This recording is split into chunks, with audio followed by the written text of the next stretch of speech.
Buenos días, buenas tardes, buenas noches, donde quiera que esté, mi saludo cordial. Un nuevo post de Solo Somos Esto.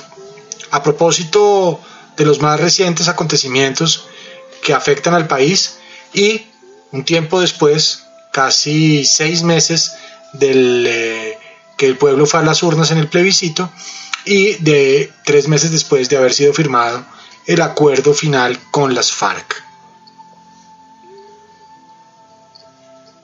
Colombiano común, la verdad, es bueno recordar que jamás será aceptable, nunca, la utilización de cualquier método no convencional para la guerra o el conflicto, por más justa que fuera la causa de la justa. Por eso cuando se usa les llaman delitos. A propósito, se me vienen un par de hashtags para las redes de las FARC, algo así como, somos un grupo de colombianos equivocados y pedimos perdón por hacer sufrir a Colombia, con un complemento de, signo de número.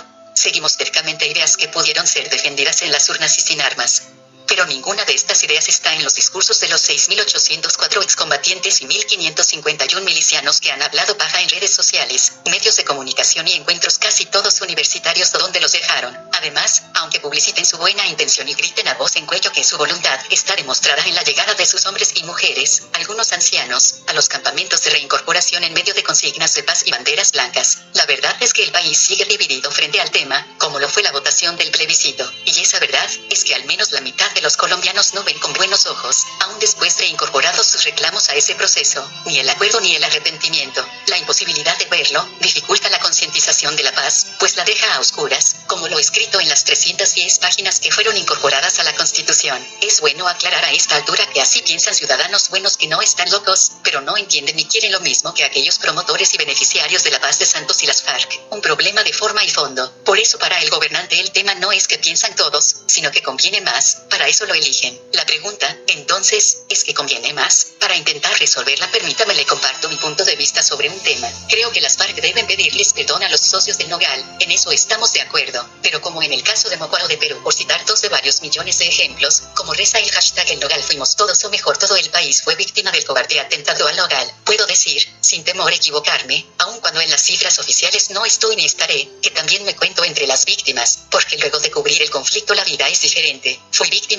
cuando al llegar 6 minutos después de estallar el carro bomba, para cubrir el atentado como reportero del canal Caracol, el impacto de esa situación, con mi esposa a punto de dar a luz, y al saber que amigos y fuentes cercanas estaban muertas o en estado de shock, buscando a los suyos en medio del caos, el incendio, el ruido y el miedo, cambió mi manera de ver las cosas para siempre, mi sentido de la seguridad, mi manera de entender, de relacionarme inclusive, de ayudar a otros en medio del sufrimiento total, mi razón de ser como periodista nunca volvió a ser igual. Ese día pudimos estar de fiesta porque era el día del periodista y lo celebraríamos en alguna casa amiga, pero no se pudo. La fiesta se frustró porque en vez de bailar o reír, estábamos narrando un hecho irracional y bellaco que laceraba el alma de todos los que estábamos ahí, así que los que allí estuvimos y presenciamos ese doloroso evento no podemos menos que pensar en los socios del club con gran compasión. Así que ese perdón de las FARC no puede ser un acto político. Tal vez no sea esa la forma, no debería haber ni siquiera un discurso, mucho menos de ellos. Nada de lo digan puede cambiar lo sucedido, ni siquiera ellos de rodillas pidiendo perdón, nada. Sin embargo, un sentido homenaje solo podría darse, creo humildemente, en una de las misas, con la presencia del Papa, para que Colombia entera por la gracia de Dios pudiera perdonar por el atentado cometido. Ello, aclaro, sin menoscabo de que los autores intelectuales de un hecho como ese o el de Bojaya o tantos otros deban cumplir con una pena proporcional y una reparación real a la víctima directa por los daños cometidos, antes que echar discursos. La Segunda Guerra Mundial y desde ahí para atrás o para adelante, como lo prefiera, las demás guerras con su crueldad sin fronteras debieron dejarnos una lección.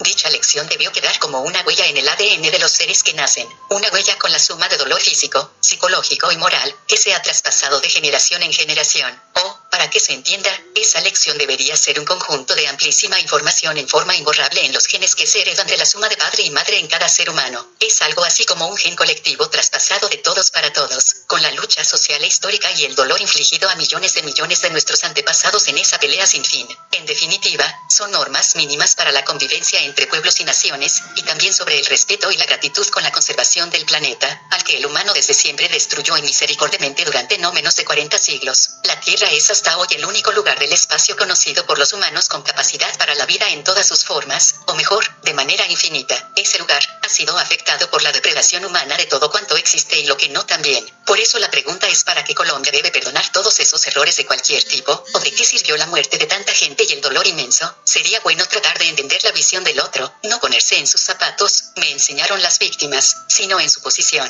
Después de tantos años las consecuencias de la violencia son ahora nuevos, variados y notables males de la sociedad moderna que nos afectan a todos por igual, incluso, más que la vieja guerra contra las insurgencias como la muy larga en contra de las FARC. Al medir el impacto negativo para el desarrollo del país y su gente de ese conflicto, no parece verdad que alguien en Colombia niegue su apoyo a la paz. Sin embargo, podríamos estar de acuerdo tanto los que, si lo hacen, como los que no, en vez de querer más allá de la verdad de cada quien, un cambio cierto en las condiciones del país, y más allá de lo que pudieran contar unos y otros para las nuevas generaciones es más importante el compromiso real de los excombatientes, con hechos evidentes, en la construcción del fin de la violencia para que al fin la sociedad pueda vivir sin miedo, antes que sus mismas confesiones, o, ¿por qué no?, incorporar como mandamientos de obligatorio cumplimiento al devenir del colombiano, esos sí tallados en piedra, los ítems que dieron origen y nos mantuvieron en conflicto para no volver a repetir el equivocado pasado. Vea usted, lamentablemente por más que lloremos, Mocoa nos recuerda que, si bien hay algo por qué llorar, antes de hacerlo, lo primero que debemos hacer es ser solidarios y ayudar a los demás. Luego de una tragedia nada alcanza, todo es insuficiente. Igual deberíamos pensar con este tema de la paz. Quienes permanecemos aún aquí por voluntad de Dios, no solo debemos sufrir la terrible tragedia ya sea como espectador viendo el sufrimiento ajeno o con un sufrimiento propio a causa de la tragedia de límites insospechados. Y, además, mientras siga respirando, el cerebro en medio del intenso dolor,